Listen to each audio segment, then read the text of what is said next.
The alarm on my wrist device screamed before my eyes even opened. I rolled off the cot, hit the cold floor of the station, and grabbed the nearest wrench like it could actually help me against whatever was breaking through the outer hull. Red light spilled across the room. Something was cutting into Vesic 9, and it was not asking for permission. My name is Owen Castell. 3 weeks ago, I signed away every credit I had left in this galaxy to own an abandoned starport nobody else wanted. I told myself it was a bargain. I told myself the silence out here was worth more than any price tag. I did not expect the silence to end this fast, and I did not expect it to end with something tearing a hole through solid metal like it was wrapping paper. I pressed my palm against the wall panel, and the lights flickered to life, weak and yellow, casting long shadows down the corridor. The station groaned around me, an old sound, like a giant waking from a nap it never wanted to end. I had heard that groan every night since I arrived. Tonight it sounded different. Tonight it sounded like the station itself was afraid. "Wick," I said, my voice tighter than I wanted it to be. "Tell me what is happening." The station's old artificial mind answered from a speaker bolted crookedly to the ceiling, her voice half static, half something almost human. "Unauthorized breach at Docking Arm 4. Origin unknown. I cannot identify the vessel class." "That's not possible. Nothing gets through my scanners without me knowing first." "I agree," Wick said, and yet it happened. I ran.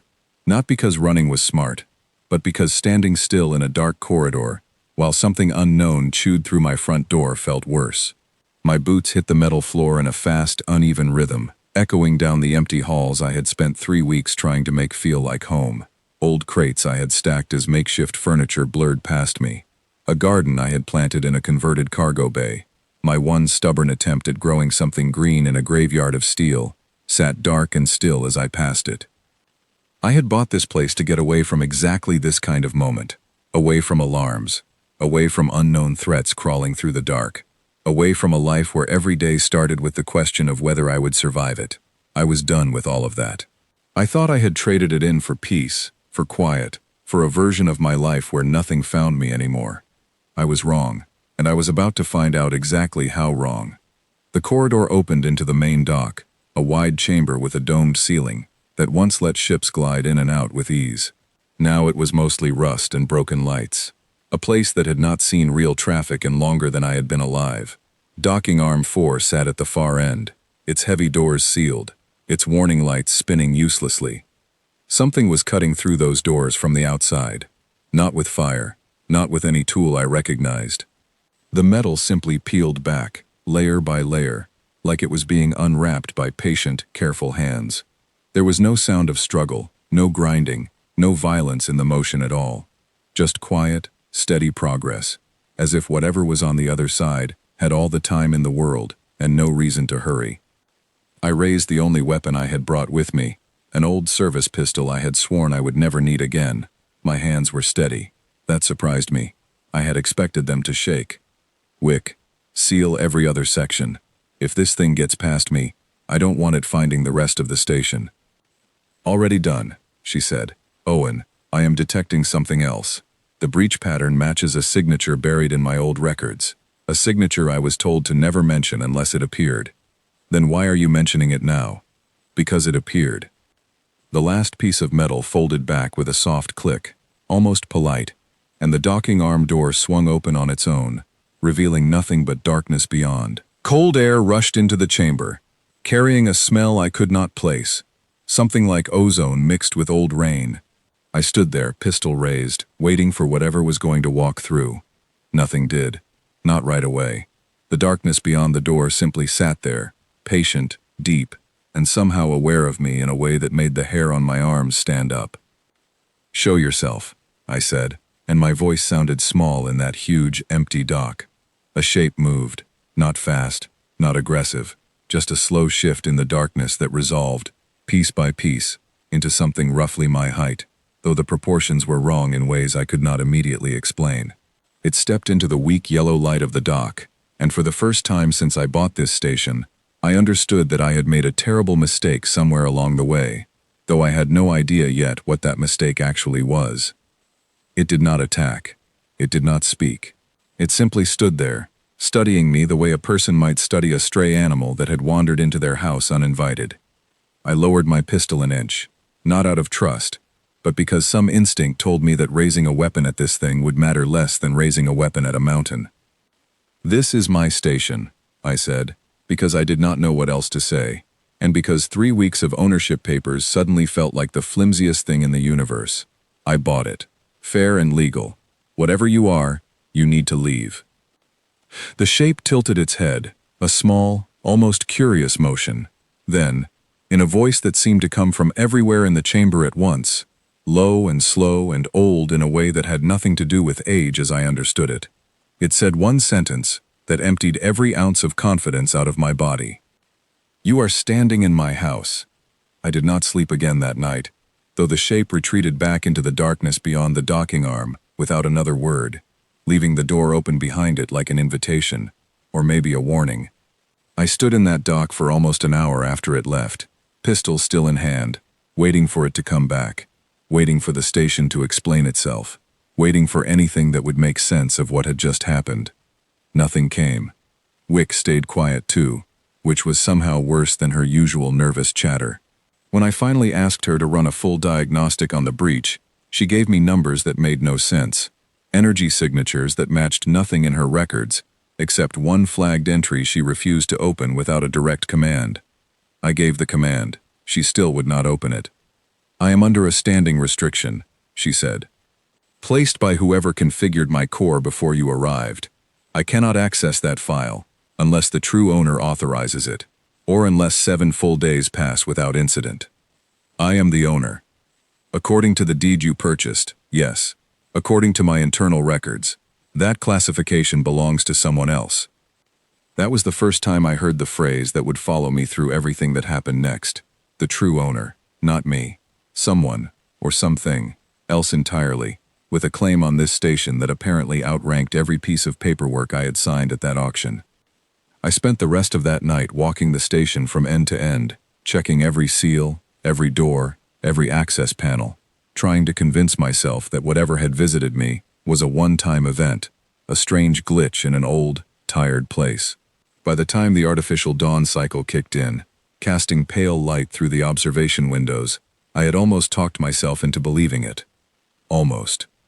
Because underneath that hope was a colder truth I could not shake. I had chosen this station specifically because nobody else wanted it. The auction house had practically given it away. Every trader I had spoken to before buying it had gotten strangely quiet when I mentioned the name Vesic 9, their expressions shifting into something between pity and fear before they changed the subject entirely. I had assumed that was just old superstition. Spacers loved their ghost stories, tales of cursed stations and haunted freighters passed down to scare new pilots into being careful. I had heard 100 versions of those stories over the years, and none of them had ever turned out to be anything more than exaggeration built on bad luck. This did not feel like exaggeration. This felt like the truth had finally caught up to me, and it was only getting started. I found Wick's central core deep in the lower levels, a room I had avoided touching too much during my repairs, because her wiring back there was more fragile than the rest of the station combined. I sat down on an old crate in front of her main console, the hum of her systems the only sound in the room besides my own breathing. "Talk to me," I said. "Not station protocol, not old restrictions.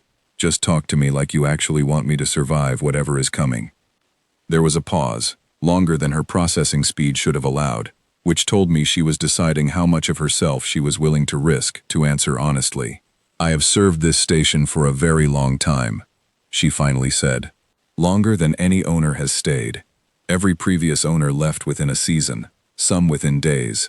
None of them told me why. None of them ever came back. And the thing I saw tonight? I do not have a name for it. I have a designation, buried in a file I am forbidden to open. What I can tell you, without breaking that restriction, is this. Vesic 9 was never truly abandoned, Owen. It was left. There is a difference, and I fear you are about to learn exactly what that difference means." I sat with that for a long moment, the weight of it settling into my chest like cold water. Left, not abandoned. Someone, or something, had walked away from this place on purpose, and had apparently kept enough of a claim on it to come back the moment a new owner disturbed things. Why didn't the auction house tell me any of this? Because the auction house wanted this station gone from its books. Because every previous sale ended the same way. And because a station with a history like that does not sell for a fair price. You got a bargain, Owen, because nobody expected you to stay long enough for it to matter. That stung more than I wanted to admit. I had spent 3 weeks convincing myself I had found a real home, a place where I could finally stop running, stop fighting, stop waiting for the next disaster to find me. Instead, I had bought a countdown clock disguised as a sanctuary, and the alarm had just gone off for the first time. I thought about leaving right then. I thought about it seriously, running the numbers on how much fuel I had left, how far I could get before whatever that shape was decided to follow. But something in me, the same stubborn part that had kept me alive through worse situations than this, refused to let that thought settle into a plan. I had run from enough things in my life. I was not sure I had it in me to run from one more. Instead, I asked Wick the only question that actually mattered. If it comes back, what do I do? I do not know, she admitted. No previous owner asked me that question. They asked me how fast the engines on their escape shuttle could go. I almost laughed, though there was no real humor in it. Guess I'm the first one dumb enough to want to understand it instead. Perhaps, Wick said, and for the first time since I had rebuilt her voice module, I thought I heard something like respect in her tone. Or perhaps you are simply the first one who had nowhere left to run to. She was not entirely wrong. I did not correct her. The rest of that day passed in a strange, careful quiet. I patrolled the corridors more than I needed to, checked the docking arm door a dozen times even though it had sealed itself again after the shape retreated. I caught myself glancing at every shadow, every dark corner, waiting for that slow, patient shift of darkness that meant something was watching me again. Nothing came. The garden in the cargo bay sat untouched, green and stubborn against the gray metal around it, the one part of the station that still felt entirely mine. I spent an hour there just breathing, letting my hands work the soil, trying to remember what peace had felt like 3 weeks ago, back when I still believed I had found it. By the time the artificial night cycle rolled around again, I had made a decision. I was not going to run. I was not going to hide. Whatever the true owner of this station wanted, whatever claim it held over this place, I was going to face it directly, instead of waiting in the dark for it to find me on its own terms. I did not know yet how big that decision was. I did not know that the shape I had seen in the docking arm was only the smallest piece of something far larger, something that had been sleeping under this station long before I was born, something that every previous owner had sensed just enough to run from without ever understanding what they were actually running from. I only knew that the silence I had paid for was gone, and that whatever replaced it was going to demand an answer from me, one way or another. I sat in the observation deck that night, watching the stars through cracked glass, and for the first time since I arrived at Vesic 9, I let myself admit the truth. I had not bought a peaceful retirement. I had bought a door, and something on the other side of it had just started to knock. 3 days passed without another visit, and those 3 days taught me more about fear than any battlefield ever had. Real danger, the kind you can see and shoot at, is almost a relief compared to the waiting. I had faced enemies before who wanted me dead in obvious, straightforward ways. This was different. This was a slow, deliberate silence that felt less like safety and more like something choosing when to strike and choosing to wait simply because it could. I used those 3 days to learn everything I could about Vesic 9's history, pulling old records from Wick's archives piece by piece, avoiding the restricted file, but circling closer to its edges with every search. Most of what I found was ordinary. Shipping manifests, maintenance logs, the names of station workers who had passed through decades before I arrived, none of them staying more than a few months at a time. But buried in those ordinary records were strange gaps. Entire months missing from the logs, replaced with nothing but a single repeated phrase, entered by whatever system managed the station before Wick took over. The phrase read simply, "Do not disturb the lower levels." No explanation, no context, just a warning, repeated over and over, as if whoever wrote it had run out of other ways to make sure it was obeyed. I had not disturbed the lower levels, not yet. But I had a growing suspicion that the shape in the docking arm was not a warning about what I had done. It was a warning about what I was about to do, whether I understood it yet or not. On the fourth night, standing again in that same dock, staring at a door that had sealed itself perfectly closed since the last visit, I finally asked the question I had been avoiding, since the moment that voice told me I was standing in its house. "What do you want from me?" The dock stayed silent. No shape emerged from the darkness. No voice answered from the shadows. But somewhere far beneath my feet, deep in the parts of the station I had never explored, I felt the floor tremble, just slightly, just enough to notice, like something enormous had shifted in its sleep, disturbed for the first time in longer than I could imagine. I did not know it yet, but that tremor was the true beginning of everything that was about to happen to me. The shape in the docking arm had not come to threaten me. It had come to warn me. And somewhere beneath Vesic 9, something far older and far more dangerous than any warning had just started, for the first time in decades, to wake up. The tremor did not return the next morning, but I could not shake the feeling that something inside the station had changed anyway. The way a house feels different after you learn it has a hidden room you never noticed before. I walked the corridors with new eyes that day, studying every seam in the walls, every panel that did not quite match its neighbors, looking for any sign of the lower levels that old records had warned me to avoid. Wick tried to talk me out of it more than once. "You do not need to go looking for trouble, Owen. It found you well enough on its own." "I'm not looking for trouble," I said, tightening the strap on my equipment belt. "I'm looking for answers. There's a difference." "Not always," she replied, and I could not argue with that. Still, I kept searching, and eventually I found what I was looking for, in a maintenance shaft near the old fuel processing bay, a section of the station I had mostly ignored during my repairs, because it seemed structurally sound and completely unremarkable. Behind a rusted grate, half hidden by decades of dust, was a stairwell leading down into darkness deeper than any part of the station I had explored so far. I stood at the top of those stairs for a long time before taking the first step. "Wick, do your scans show anything below this point?" "No," she said, and there was something careful in her voice, like she was choosing her words with more caution than usual. "My sensors do not extend past this level. They never have, in the entire time I have operated here." That's not a comforting answer. It was not meant to be comforting. It was meant to be honest. I appreciated the honesty even as it made my stomach tighten. I had spent most of my life walking into places I could not fully see, trusting instinct and training to get me through whatever waited on the other side. This felt different. This felt like walking into a place that did not want to be seen, and that difference mattered more than I wanted to admit. I took the first step down anyway. The stairwell spiraled deeper than the station's blueprints suggested it should, curling past levels that were not marked on any map I had access to, past doors sealed with mechanisms far older than anything else on Vesic 9. My flashlight beam caught symbols etched into the walls at irregular intervals, patterns that meant nothing to me, but felt deliberate, purposeful, like a language I simply did not have the context to understand. I counted 43 steps before the stairwell finally opened into a wide chamber, far larger than I expected, given how narrow the passage leading to it had been.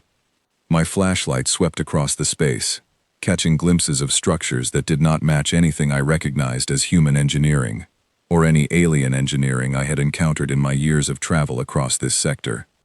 At the center of the chamber sat a single object, roughly the size of a small vehicle, covered in the same etched symbols as the walls, pulsing with a faint light that seemed to breathe in slow, steady rhythm. "Wick, are you seeing this? I am receiving your visual feed, yes." "Owen, I need to be honest with you. I have never seen anything like this before, and my databases contain records stretching back further than most stations of my type." I moved closer, my footsteps echoing in the vast chamber, every instinct in my body telling me to turn around and climb back up those 43 steps as fast as I could. I ignored that instinct, because I had come too far to leave without at least trying to understand what I had found. The object pulsed brighter as I approached, and for the first time since I had woken to that alarm days ago, I felt something other than fear settle into my chest. Recognition, maybe, or something close to it, though I could not explain why an object I had never seen before would feel familiar in any way. "It's reacting to me," I said quietly, "or to your presence in general. Wick replied. I would not assume it recognizes you specifically. She was probably right, but the feeling did not go away. I reached out a hand, hesitated, then let my fingers rest against the surface of the object. It was warm, warmer than metal should have been in a chamber this cold, and the pulse of light beneath my palm quickened slightly, like a heartbeat responding to touch. The voice returned then, the same low, slow tone from the docking arm, though this time it did not come from the darkness around me. It came from the object itself, vibrating through my palm and up my arm in a way that felt less like sound and more like understanding, delivered directly into my mind without the need for actual words. You should not have come this far. I pulled my hand back instinctively, though the voice did not stop, continuing in that same strange, wordless way, filling my thoughts with meaning even though I could not have repeated a single sentence of it aloud. Every owner before you stopped at the stairwell. You did not. I wanted to understand, I said aloud, feeling foolish for speaking to an object, but unable to think of another way to respond. I didn't come here to take anything, or to hurt anyone. I just wanted to know what I actually bought. The pulse of light slowed, steadying into a rhythm that felt almost thoughtful, if an object could be described that way. You did not buy this station. You were given custody of its silence. That is a different thing entirely, and a heavier one than you understand. I did not know how to respond to that, so I stayed quiet, letting the weight of those words settle over me, the way the darkness of the chamber pressed in from every side. Whatever this thing was, it did not feel hostile, not exactly, but it also did not feel entirely safe, the way a sleeping predator does not feel dangerous right up until the moment it wakes. Why is everyone so afraid of this place? I asked. The traders, the auction house, every previous owner. What are they all running from? The light pulsed once, slow and deliberate, and the response that followed carried a weight I felt in my bones before I even understood the meaning behind it. They are not afraid of this place, Owen Castell. They are afraid of what this place is meant to keep asleep. And you, by coming this far, have already begun to wake it. The chamber trembled again, stronger this time, dust falling from the etched walls in a fine gray rain, and somewhere far below the object at the center of the room, deeper than my flashlight could reach, I heard something shift. Not a mechanical sound. Not the groan of old metal settling. Something that sounded, unmistakably, like breathing. I did not wait to hear more. I turned and ran back up those 43 steps, faster than I had ever moved in my life, the object's voice fading behind me, but never fully disappearing from my thoughts, repeating that same warning, over and over, as I climbed. You have already begun to wake it. You have already begun to wake it. By the time I reached the top of the stairwell and sealed the grate behind me, my hands were shaking for the first time since I had arrived at Vesic 9. I sat on the floor of the maintenance shaft, breathing hard, trying to process everything the object had told me, and everything it had left unsaid. Owen, Wick said gently, her voice carrying none of its usual dry commentary. Your pulse rate suggests significant distress. Do you need medical assistance? I need answers, I said, once I had caught my breath enough to speak clearly. Real ones this time. No more restricted files. No more careful phrasing. Tell me everything you know about what's under this station. There was a long pause, longer than I had ever heard from her before, and when she finally spoke, her voice carried a weight I had not heard from her since the day I first activated her systems. I do not know everything, Owen. But I know that Vesic 9 was not built as a starport. That designation came later, a disguise layered over its true purpose. This station was built as a seal, constructed around something ancient enough that the beings who built it are no longer recorded in any database I have access to. Every owner since has, knowingly or not, served as a keeper of that seal, simply by living here, simply by keeping the lower levels undisturbed. And I just disturbed them. Yes, she said simply. You did. I sat with that truth for a long moment, staring at the sealed grate that led back down into that impossible chamber, feeling the full weight of what I had done settle over me like a physical thing.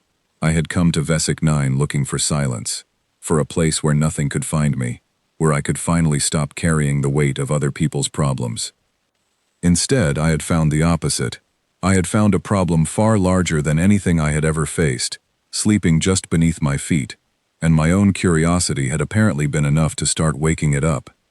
"How do we put it back to sleep?" I asked. "I do not know that either," Wick admitted. "No record I have access to explains the process. Only the fact that it must never happen, and that it apparently already has." I stood up slowly, my legs still unsteady beneath me, and looked down the corridor toward the docking arm, where the shape had first appeared days ago. Whatever that shape was, whatever the true owner of this station actually was, I had a growing suspicion that it was connected to whatever slept beneath my feet, either as its guardian, its jailer, or something else entirely that I did not yet have the context to understand. I also had a growing suspicion that it was going to come back soon, and that this time, it would not simply stand in the darkness and deliver a single warning before retreating. This time, I had a feeling it would want answers of its own, and I was not sure I had any good ones to give. For the rest of that day, I stayed close to the upper levels, checking every seal, every sensor, every system Wick could give me eyes on, trying to prepare for a confrontation I could not fully picture in my mind. I ate without tasting my food. I tried to sleep, and managed only a few restless hours before giving up entirely. When the artificial night cycle finally rolled around again, I was sitting in the observation deck, watching the stars, when Wick's voice cut through the silence with a sharpness that snapped me instantly alert. "Owen, the docking arm door is opening again." And this time, I am detecting multiple signatures, not one. I was on my feet before she finished the sentence, pistol in hand, heart pounding, every instinct I had honed over years of difficult choices, screaming that whatever was about to happen next would decide far more than just my own fate. I had wanted silence. I had wanted a place where nothing could find me. Instead, I had found a sleeping nightmare beneath my own home, and now its keepers were coming back, and I was about to learn exactly how much bigger this story was than I had ever imagined. I reached the main dock faster than I had ever moved through this station, boots pounding against metal floors that still bore the scorch marks of repairs I had made weeks ago, back when my biggest worry was a faulty power coupling, instead of an ancient nightmare waking beneath my feet. The docking arm door stood fully open this time, no careful peeling back of metal, just a wide, welcoming gap that felt far more unsettling than the violence of the first breach. 3 shapes stood in that opening, silhouetted against the darkness beyond, and I recognized the one in the center immediately, even though I had only seen it once before.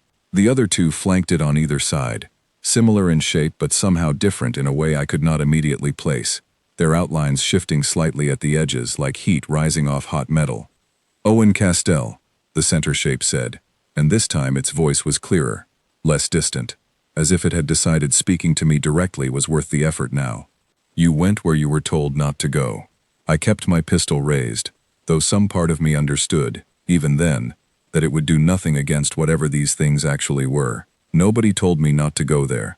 I found an old warning in a maintenance log. That's not the same as a direct instruction. It was meant to be enough. Well, it wasn't, I said, forcing steadiness into my voice that I did not entirely feel. "You want to actually explain what's going on, or are we just going to keep talking around it until something down there finishes waking up?" The 3 shapes exchanged something between them, not words exactly, more like a shift in the air, a communication I could sense but not understand. Finally, the center shape stepped further into the light, and for the first time I got a real look at what stood in front of me. It was humanoid in shape, but only barely. Its proportions stretched in ways that suggested a body built for a very different kind of existence than mine. Its skin, if that was the right word, shimmered faintly, shifting between shades of deep blue and black, depending on how the light caught it. Its eyes, when I could focus on them long enough, held none of the aggression I expected, only a tired, ancient patience that made me feel, for just a moment, less like an enemy and more like an inconvenience it had dealt with many times before. "My name, translated into a form your language can hold, is Cyril," it said. "I am the last of those charged with keeping this seal. My companions are what remain of my order, though our numbers have grown thin over the centuries you would call time.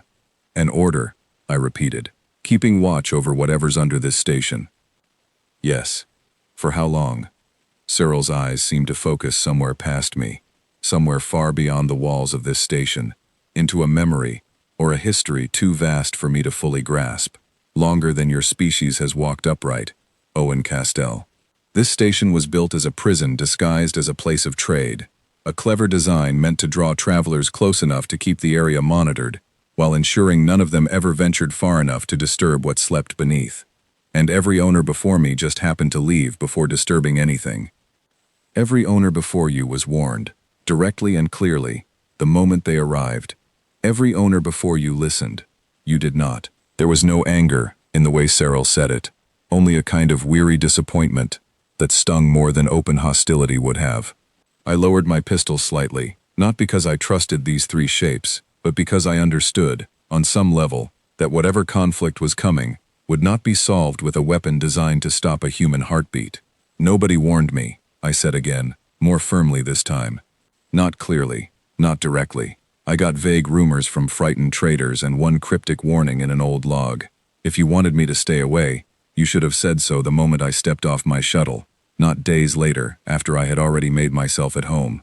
Cyril studied me for a long moment, and I got the distinct impression that this was not the reaction it had expected.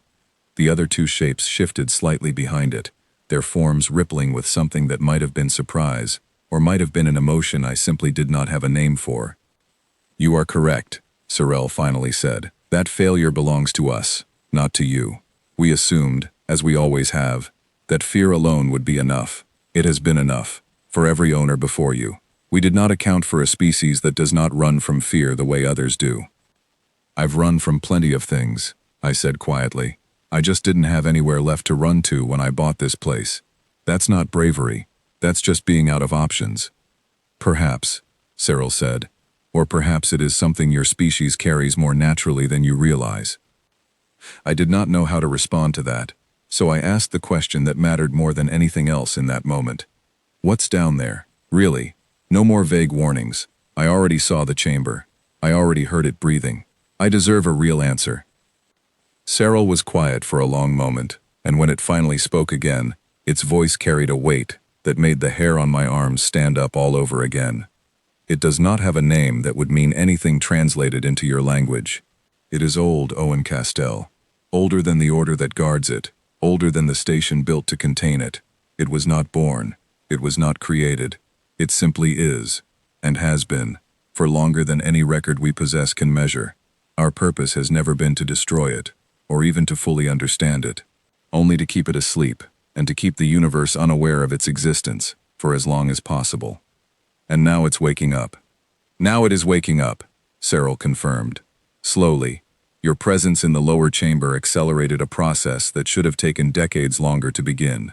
We do not yet know how much time we have before it fully wakes, but I can tell you with certainty that the amount of time remaining is far shorter than it was 3 days ago. The weight of that landed on me like a physical blow. I had come to this station looking for peace, for a quiet corner of the galaxy, where nothing could find me, and instead, I had apparently set into motion the early stages of some ancient catastrophe that generations of guardians had spent their entire existence trying to prevent. How do we stop it? I asked. Put it back to sleep, seal it tighter, whatever needs to happen. Tell me what to do and I'll do it. Cyril's expression, if the shifting patterns on its face could be called that, softened slightly, something that might have been the alien equivalent of surprise, or perhaps something closer to hope.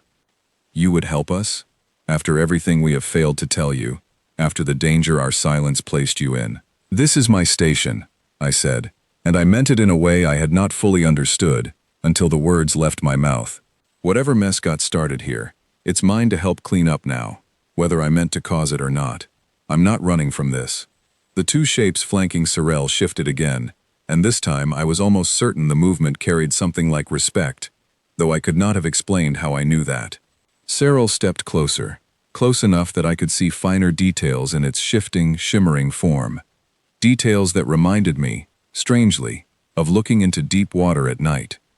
There is a ritual, Cyril said slowly, passed down through every generation of our order, meant to reinforce the seal when it weakens naturally over time. It requires the presence of the station's true keeper, a role that transfers, whether intentionally or not, to whoever holds legal custody of this place when the ritual becomes necessary. That's me! That is you, Cyril confirmed.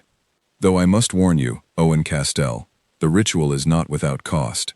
Every keeper who has performed it before you has paid a price, some small, some significant. I cannot promise you what that price will be for someone of your species, since none of your kind has ever held this role before. I thought about that for a long moment, standing in the dim light of my own dock, facing 3 ancient guardians who had just handed me a responsibility I never asked for and never wanted. I thought about the silence I had come here looking for, the peace I had convinced myself I deserved, the version of my life where nothing ever found me again. That version of my life was gone. It had probably been gone the moment I signed the ownership papers on this station, whether I realized it at the time or not. Tell me what I need to do, I said, and tell me how much time we actually have before this thing wakes up completely. Cyril's answer, when it came, stripped away any last comfort I had been holding on to since that first alarm had torn me out of sleep days ago. 3 days, Owen Castell. Perhaps less. And the ritual itself has never been attempted by anyone who was not born into our order. There is a very real chance you will not survive performing it. The dock fell silent around us, the weight of that statement settling over everything like a physical fog. 3 days? A ritual with no guarantee of survival. An ancient nightmare stirring awake beneath my feet, accelerated by my own curiosity, my own refusal to simply accept a warning and walk away. I had bought this station to escape a life full of impossible choices. Instead, I was standing in the middle of the most impossible choice I had ever faced, and for the first time since that alarm woke me days ago, I understood, completely and finally, that there was no version of this story where I got to walk away untouched. Then we'd better get started, I said, and if my voice shook slightly on those words, none of the 3 ancient guardians standing in front of me were unkind enough to mention it. Cyril led me back down the stairwell I had climbed, in a panic only hours before, this time flanked by the 2 silent guardians whose names I still did not know, their forms moving through the darkness with an ease that made my own careful steps look clumsy by comparison. Wick's voice followed us through my earpiece the entire way down, quieter than usual, as if even she understood that this was not a moment for her usual commentary. Owen, my sensors still cannot penetrate past the upper maintenance level. I will not be able to monitor you once you pass that boundary. I do not like this. Neither do I admitted quietly, but I don't see another option. There is always another option. Leaving, for instance. Not this time, I said, and I meant it. Whatever fear I felt walking back down toward that chamber, it was nothing compared to the certainty settling into my chest, that I could not simply walk away from this. Not anymore. I had woken something ancient and dangerous through my own stubborn curiosity, and running from the consequences now felt like a betrayal of everything I had ever believed about taking responsibility for my own choices. We reached the bottom of the stairwell, and the chamber looked different this time, though I could not immediately place why. The pulsing light from the central object had grown brighter, its rhythm faster, less like a slow heartbeat, and more like something struggling against restraint. The etched symbols along the walls seemed to glow faintly now too, a detail I was certain had not been present during my first visit. It senses you, Cyril said quietly, standing beside me at the edge of the chamber. Your presence disturbed it initially, but the ritual requires that same presence to correct the disturbance. There is a balance in that, though I understand it may not feel comforting. Nothing about this feels comforting, I said honestly. Just tell me what I need to do. Cyril moved toward the central object, gesturing for me to follow, while the 2 silent guardians took up positions at opposite sides of the chamber, their forms beginning to shift and shimmer in patterns that reminded me of slow, deliberate breathing. Whatever role they played in this ritual, it clearly required a kind of focus I could not fully understand, but I recognized enough of the shape of it to know that stepping into the wrong place at the wrong moment could ruin everything. You will need to place both hands against the surface, as you did before, Cyril instructed. But this time, you cannot pull away, no matter what you feel or hear. The connection must remain unbroken until the ritual completes, or the process will fail entirely. And I cannot promise what failure will mean for the seal, or for you. I stared at the pulsing object, its light casting strange shadows across the chamber walls, and thought about every choice that had led me to this exact moment. A retirement I had wanted so badly, I had ignored every warning sign along the way. A silence I had craved so much I had walked directly into the loudest, most dangerous secret in this entire sector of space. "How long does the ritual take?" I asked. "I do not know," Cyril admitted. "It varies. For some keepers, mere minutes. For others, considerably longer. I can tell you only that the longer it takes, the greater the strain on the one performing it." That was not the reassurance I had been hoping for, but I had run out of better options days ago. I stepped forward, placed both hands against the warm, pulsing surface, and felt that same strange sense of recognition wash over me again. Stronger this time, more insistent, like the object was reaching towards something inside me that I had not known existed until this exact moment. The voice returned immediately, filling my thoughts the way it had during my first visit, though this time it carried none of the warning tone from before. This time, it simply felt curious, studying me the way I might study something entirely new and unexpected. "You came back!" "I told your keeper I wasn't going to run," I said aloud, my voice tight with effort, as something began to pull at the edges of my thoughts. Gentle at first, then increasingly insistent. "So here I am." Few return, once they understand what waits beneath this station. Fewer still return by choice. "I'm not most people," I said, gritting my teeth as the pulling sensation intensified, spreading from my hands up through my arms, settling somewhere deep in my chest like a hook catching hold of something vital. "Now can we get this over with before whatever's happening to me gets any worse?" The light around me flared brighter, and the chamber seemed to tilt slightly, though I could not tell if that was actually happening, or if it was simply my own mind struggling to process whatever was occurring. Cyril's voice reached me faintly through the growing haze, offering words of guidance I could barely follow, something about staying anchored to my own thoughts, my own sense of self, no matter what the connection tried to show me. Images began flooding my mind, fast and disjointed at first, then slowing into something almost coherent. I saw the station as it once was, centuries ago, gleaming and new, built by hands and minds I did not recognize, its true purpose hidden beneath layers of careful design, meant to fool anyone who did not already know its secret. I saw keeper after keeper walk these same halls, perform this same ritual, some calm and practiced, others afraid and uncertain exactly as I was now. I saw the thing beneath the station too, though seeing was not quite the right word for it.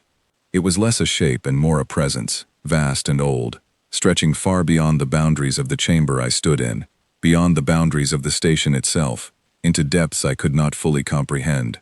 It was not evil, not exactly, though the sheer scale of it filled me with a fear unlike anything I had experienced in years of dangerous work across this galaxy.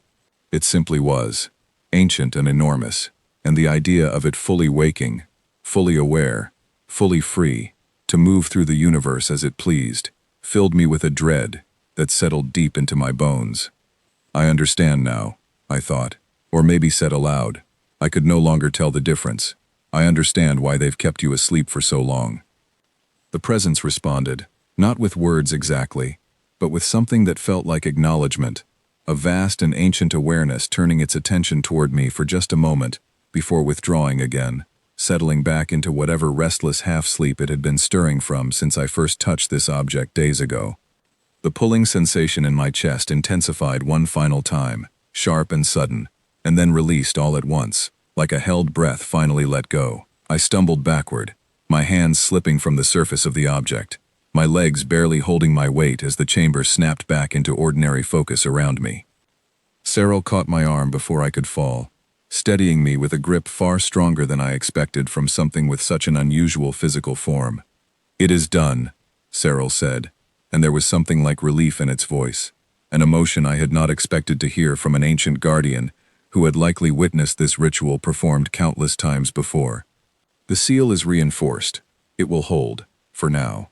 "For now," I repeated, my voice hoarse, my whole body trembling with exhaustion I could not fully explain. "That's not exactly a permanent solution. No solution involving something this old is ever permanent," Cyril said. "But you have bought this station, and this sector, considerably more time than we had any right to expect, given how quickly the process was accelerated." I looked down at my hands, half expecting to see some visible mark left behind by whatever had just happened, some proof of the strange connection I had just experienced. There was nothing. No burn, no scar, nothing but my own ordinary hands, though something inside me felt different in a way I could not quite name. A kind of quiet awareness settled somewhere deep in my chest that had not been there before. "What happens now?" I asked, once I had caught enough of my breath to speak clearly. Cyril studied me for a long moment before answering, its shifting expression carrying something that might have been careful consideration. "Now, Owen Castell, we have a decision to make. One that concerns your role in all of this going forward, and one that I do not believe either of us fully anticipated when you first stepped off your shuttle days ago." I had a feeling I already knew, at least in broad strokes, what that decision involved, but I let Cyril continue anyway, too exhausted to do much more than listen. "You are no longer simply the legal owner of this station," Cyril said. "The ritual has bound you to it in ways your predecessors were never bound, ways I do not fully understand myself, given that no member of your species has ever performed this ritual before. I believe, though I cannot be entirely certain, that you are now something closer to what my order has always called a keeper. Not merely someone who lives here, but someone the seal itself now recognizes." I let that settle over me slowly, standing there in the dim chamber with the ancient object pulsing quietly beside me, its rhythm slower now, calmer, like something easing back into rest after a long, difficult struggle. "So I can't just sell this place and walk away anymore," I said, "even if I wanted to." "I do not know if that is true," Cyril admitted. "No keeper has ever tried to leave once the bond was formed. I suspect the seal would resist the attempt, though I cannot say with certainty what form that resistance would take." I thought about that for a long moment, standing in a chamber I had discovered by accident, bound now to a secret older than my entire species, responsible for keeping an ancient and dangerous presence asleep for as long as I possibly could. It should have terrified me more than it did. Instead, standing there exhausted and trembling, and strangely, quietly certain, I felt something I had not expected to feel at all. I felt useful, in a way that had nothing to do with the kind of usefulness I had spent years running from. This was not someone else's war. This was not a fight I had been dragged into against my will. This was a responsibility I had chosen, step by step, the moment I refused to run at the first sign of danger. And something about that choice settled into my chest with a weight that felt, against every expectation, almost peaceful. "Then I guess I'm staying," I said quietly, and Cyril's shifting expression, for just a moment, looked almost like relief. The days that followed the ritual passed in a strange, careful quiet, different from the silence I had originally come to Vesic 9 seeking. That old silence had been empty, a void I filled with garden work and half-hearted conversations with an aging station mind. This new quiet felt full instead, heavy with purpose, every hour carrying the weight of a responsibility I had never expected to accept. Cyril and the two silent guardians, whose names I eventually learned were Ithra and Vel, took up residence in the lower levels of the station, close enough to the sealed chamber to monitor it directly, far enough from my own living quarters that I still had space to breathe without feeling watched every moment of the day. I brought them supplies when I could, though I quickly learned that whatever sustained beings like them had little in common with the food and water I relied on myself. "You do not need to trouble yourself with our comfort," Cyril told me during one of my visits, watching as I set down a crate of supplies I had gathered, more out of habit than actual necessity. "We have survived on far less, for far longer, than your species has existed. Maybe I just don't like the idea of anyone going without, if I can help it," I said, and Cyril's expression shifted into something I had started to recognize as quiet amusement. "You are an unusual keeper, Owen Castell." I've been told that before, in different words. Wick, for her part, took longer to adjust to our new guests than I expected. She had spent decades operating this station alone, her only real companionship, the occasional passing trader, who never stayed long enough to matter. Having three ancient guardians suddenly living in her lower levels, accessing systems she had never been designed to share, clearly unsettled her in ways she was reluctant to admit outright. "I do not distrust them," she told me one evening, her voice carrying a note of careful diplomacy I recognized from arguments we had already had more than once. I simply find it difficult to reconcile decades of careful independence with the sudden presence of beings whose full capabilities I still do not understand. They're not here to replace you, I reminded her. You're still running this station. They're just helping keep an eye on the one thing you were never designed to monitor. I understand that, logically, emotionally. If I am capable of such a thing, it remains an adjustment. I found myself smiling at that. A small, tired smile, but a real one nonetheless. Somewhere in the chaos of the past week, I had started to think of Wick less as a piece of station equipment and more as something closer to a friend, stubborn and occasionally overly cautious, but loyal in a way that mattered more to me than I had expected when I first activated her systems weeks ago. News of what had happened at Vesic 9 spread slowly at first, carried by the same nervous traders who had once avoided the station entirely. I noticed the shift gradually, ships that had once rerouted around my little corner of space beginning, cautiously, to approach again, their pilots watching the station with a mixture of curiosity and lingering fear that I understood completely, given everything I now knew about what slept beneath my feet. The first trader brave enough to actually dock and speak with me directly was a woman named Alira, piloting a battered cargo hauler that had clearly seen better decades. She stood at the edge of my dock, studying me with open suspicion, her hand resting close to a weapon at her hip in a way that told me she was ready for trouble, even as she tried to appear casual. "You're the new owner," she said, more statement than question, "the one who didn't run." "That's me," I said, "Owen Castell. And you are?" "Alira. I've been running cargo through this sector for 11 years. Never once docked here, not since the stories started." She glanced past me, toward the depths of the station, as if she could somehow sense what waited far below. "Word is you found something down there, something that made every old keeper before you disappear within days of arriving." I considered how much to tell her, weighing the value of honesty against the risk of causing a panic that could spread far beyond this single trader. In the end, I decided that half-truths had gotten enough people hurt already, myself included. "There's something old under this station," I said carefully. "Something that needs to stay asleep. I'm not going to pretend that's not true, because you clearly already suspected as much. But it's being managed now, carefully, by people who understand it far better than I do." Alira studied me for a long moment, her hand finally relaxing away from her weapon. "And you're just going to stay here, guarding it?" "Looks that way," I said, and found, somewhat to my own surprise, that the words did not feel like a burden when I said them aloud. They felt like a simple fact, settled and certain, the way admitting your own name might feel. She left that day without fully trusting me, but she left without fear either, and within a week, word had spread far enough that Vesic 9 slowly began attracting cautious traffic again, ships stopping briefly to trade, to refuel, to exchange news, treating the station less like a cursed ruin and more like an ordinary, if slightly unusual, waypoint in an unremarkable corner of the galaxy. I did not tell them everything, of course.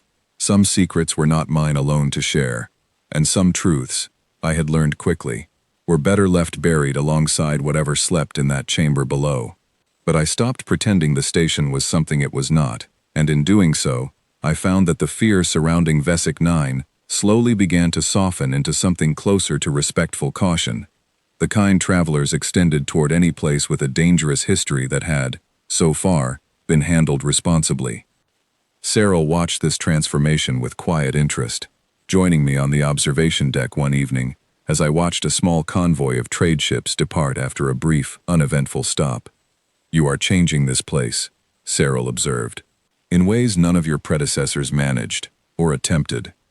"I'm not trying to change anything," I said. "I'm just trying to live here honestly, instead of hiding behind fear the way everyone else seemed to." "That is a kind of change in itself," Cyril said. "My order has guarded this seal for longer than your species has existed, Owen Castell, and in all that time, we relied on fear and secrecy to keep this place undisturbed. It worked, for a very long time, but fear is a fragile foundation. It only takes one curious keeper, one accident, one moment of carelessness, to bring everything crashing down." "And you think honesty is stronger?" "I think," Cyril said slowly, choosing its words with obvious care, that a keeper who understands what they are protecting and chooses to protect it anyway is far more reliable than a keeper who simply runs from something they do not understand. Fear kept this seal safe by accident, for centuries. You are keeping it safe on purpose. That is a difference I did not expect to matter as much as it apparently does. I thought about that for a long time after Cyril left the observation deck that night, staring out at the stars, thinking about every choice that had led me here. A retirement I had wanted so badly I had ignored every warning. A silence I had craved so deeply I had walked straight into the loudest secret in this entire sector. A ritual that had bound me to something ancient and dangerous, in ways I still did not fully understand. And yet, sitting there in the quiet of my own station, surrounded by ancient guardians who had slowly become something like companions, watching a slow trickle of ordinary trade begin to return to a place that had been feared and avoided for longer than I had been alive, I found myself feeling something I had not expected to feel at all. I felt, for the first time since I had bought this station, genuinely at peace, not the empty, hollow peace I had originally sought, the kind built entirely on isolation and avoidance. This was a fuller kind of peace, built on purpose, on responsibility willingly accepted, on the strange, unexpected comfort of knowing exactly what I was protecting and exactly why it mattered. I did not know yet that this peace was about to be tested in ways I could not have imagined. I did not know that the seal, no matter how carefully reinforced, carried a weakness none of us had fully accounted for, one that would soon bring every lesson I had learned over the past week, crashing directly into the most dangerous moment of my life. But that night, watching the stars from my own observation deck, station and secret and strange new companions all settled quietly around me, I allowed myself, just for a little while, to simply enjoy the peace I had finally, unexpectedly, found. The trouble started 3 weeks after the ritual, on a morning that began exactly like every other morning had begun since Vesic 9 slowly settled into its new, quieter rhythm.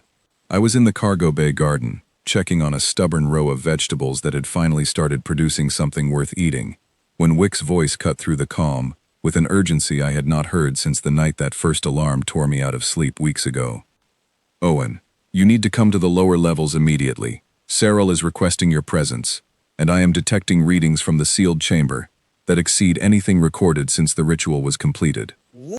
I dropped the tools I had been holding and ran, my body responding before my mind had fully processed the danger, years of training taking over, in a way that felt almost automatic after everything I had already survived on this station. The corridors blurred past me, familiar now in a way they had not been weeks ago, every turn and junction memorized through countless patrols and careful checks. I found Cyril waiting at the top of the stairwell, its usually calm expression twisted into something I had never seen from it before, something that looked, unmistakably, like fear. "What's happening?" I demanded, already moving toward the stairs. "The seal is destabilizing," Cyril said, falling into step beside me as we descended. Not from external interference this time, from within. The presence beneath this station has begun actively working against the reinforcement we placed weeks ago, and it is doing so with a strength I have not witnessed in all my centuries guarding this place. I thought the ritual bought us time. It did. Time we assumed would be sufficient. We were wrong. We reached the bottom of the stairwell, and the chamber that greeted us looked nothing like the calm, steadily pulsing space I remembered from the ritual weeks ago. The light from the central object flared erratically now, bright and dim in rapid, uneven bursts, and the etched symbols along the walls glowed with an intensity that cast harsh, flickering shadows across every surface. Ithra and Vel stood at opposite ends of the chamber, their forms rippling violently, clearly straining against something I could not see, but could feel pressing against my own senses, a vast and heavy weight that made the air itself feel thick and difficult to breathe. "It knows," Cyril said quietly, moving closer to the central object with visible caution. "It knows. The ritual is not permanent. It has been testing the boundaries of its confinement since the moment we reinforced them, searching for weaknesses, and it appears to have found one we did not anticipate." "What kind of weakness?" Cyril hesitated, and that hesitation told me more than any answer could have. "You, Owen Castell. The bond formed between you and the seal during the ritual was meant to strengthen the confinement. But bonds work in both directions. The presence beneath this station has been reaching toward that bond ever since, slowly, patiently, testing whether it could use your connection as a path outward rather than a barrier holding it in. The weight of that landed on me hard, a cold, sinking dread settling into my chest, as I understood, fully and completely, exactly what Sorel was telling me. I had not simply protected this station by performing that ritual. I had potentially handed the very thing we were trying to contain a new way to reach beyond its prison, simply by existing as its keeper. I asked, forcing steadiness into my voice despite the fear clawing at the edges of my thoughts. I do not know, Cyril admitted, and the honesty in that admission was somehow worse than any comforting lie could have been. This has never happened before, not in all the centuries my order has guarded this seal. No previous keeper formed the kind of bond you did, because no previous keeper approached this responsibility the way you have. Your strength as a keeper may also be your greatest vulnerability. I stared at the pulsing, flaring light of the central object, feeling that same strange sense of recognition I had felt during the ritual weeks ago, though now it carried an edge of something darker, something hungrier, reaching toward me through whatever connection still remained between us since that night. I understand you better now, the voice said, filling my thoughts with an intensity that made my knees weak. You are not like the others who came before you. You do not run. You do not hide behind fear. That makes you useful to me in ways they never were. I'm not here to help you, I said aloud, gritting my teeth against the pressure building behind my eyes. I'm here to keep you exactly where you already are. Every keeper believes that, at first. Every keeper eventually learns that the bond runs deeper than they expected. You already know this, or you would not feel me now, reaching toward you the way I am. I could feel it, a slow, patient pull deep in my chest, similar to what I had experienced during the ritual, but far more insistent this time, less like a gentle current, and more like a hand closing around something vital inside me. I staggered backward, gasping, and Cyril caught my arm, steadying me with a grip that trembled slightly, the first sign of uncertainty I had ever witnessed from the ancient guardian. Fight it, Cyril said urgently. Do not let it pull you toward the object again, whatever it intends. Allowing physical contact now could be catastrophic. I wasn't planning on it, I managed, my voice strained with effort, as I forced myself to focus on the cold, solid feeling of the chamber floor beneath my boots, on the sound of Cyril's voice beside me, on anything real and immediate enough to anchor my thoughts against the pull trying to drag them elsewhere. The chamber shook violently, dust and debris falling from the ceiling as the pulsing light flared brighter than I had ever seen it, casting the entire space in harsh, strobing brightness that made it difficult to see clearly. Ithra and Vel staggered under whatever pressure they were straining against, their forms flickering dangerously, like candles struggling against a wind determined to snuff them out entirely. We cannot hold this indefinitely, Cyril said, urgency sharpening every word. The reinforcement is failing faster than any of us anticipated. We need another solution, and we need it now, or the seal will break entirely within hours, not years. What other solution is there? I demanded, fighting to stay upright as the chamber trembled again, harder this time. Cyril's eyes met mine, and in that moment, I saw something that chilled me more than any tremor or flaring light had managed so far. I saw genuine uncertainty, an ancient guardian, who had spent centuries confident in the strength of its order's methods, suddenly faced with a problem that fell entirely outside everything it had ever known how to solve. I do not know, Cyril admitted, and those 3 words carried more weight than any warning or threat I had encountered since the moment I first bought this station. For the first time since my order took on this duty, I genuinely do not know how to fix what is happening. Whatever we decide, Owen Castell, we must decide quickly. The seal is not simply weakening, it is unraveling, and every moment we hesitate brings us closer to a moment none of us are prepared to face. I looked at the pulsing, flaring object at the center of the chamber, felt the hungry, patient pull still tugging at the edges of my thoughts, and understood, with a clarity that settled cold and certain into my chest, that whatever happened next was going to demand more from me than anything I had faced since that first alarm had torn me out of sleep weeks ago. I had come to this station looking for silence. I had found, instead, a responsibility I never asked for, a bond I did not fully understand, and now, standing in a trembling chamber, With 3 ancient guardians running out of answers around me, I understood that the true test of everything I had chosen to become since arriving here was only just beginning. The chamber shook again, harder than before, and a crack spread visibly across the etched wall nearest to Ithra, releasing a thin stream of pale light that hissed into the air like steam escaping a broken pipe. Sorel's expression tightened at the sight, and I understood, without needing to be told, that we had crossed some critical threshold, moving from a slow, manageable decay into something far more urgent. "Wick," I called out, my voice raised over the growing tremor of the chamber. "Are you still receiving me down here?" "Barely," she answered, her voice crackling with interference I had never heard from her before. "Owen, whatever is happening down there is affecting systems throughout the entire station. I am losing power in several sections." "I need you to think," I said, forcing myself to focus despite the pressure still pulling at the edges of my thoughts. "You've been running this station longer than any of us have been alive. Is there anything in your records, anything at all, about what happens if a seal like this fails completely?" There was a pause, filled only by the groaning tremor of the chamber around us, before Wick answered, her voice tight with something that sounded almost like desperation. "There is one file, the restricted one I was forbidden to access without direct authorization from the true owner, or 7 days passing without incident." "Owen, I believe you now qualify as the true owner in every sense that matters. I am opening it." A tense few seconds passed before she spoke again, her voice carrying a note of cautious, fragile hope that steadied something in my own chest, despite the chaos around me. "There is a secondary containment method, Owen. Not a permanent solution, but something to reverse an active unraveling like this one. It requires the keeper to fully commit to the bond, rather than resist it, redirecting the pull instead of fighting against it." "That sounds insane," I said honestly. "It likely is," Wick admitted, "but it is the only alternative I can find, and we are running out of time to find a better one." Cyril's eyes widened slightly at that description, something clicking into place behind its ancient, weary expression. That could work. A keeper who fully embraces the bond, rather than fighting it, might be able to redirect the presence's pressure back into the seal itself, rather than allowing it to leak outward through the connection. "But it is dangerous, Owen!"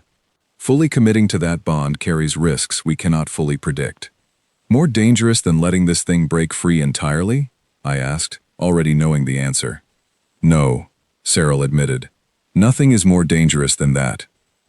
I stepped toward the pulsing, flaring object without waiting for further discussion, every instinct in my body screaming against the decision, even as some deeper, steadier part of me understood.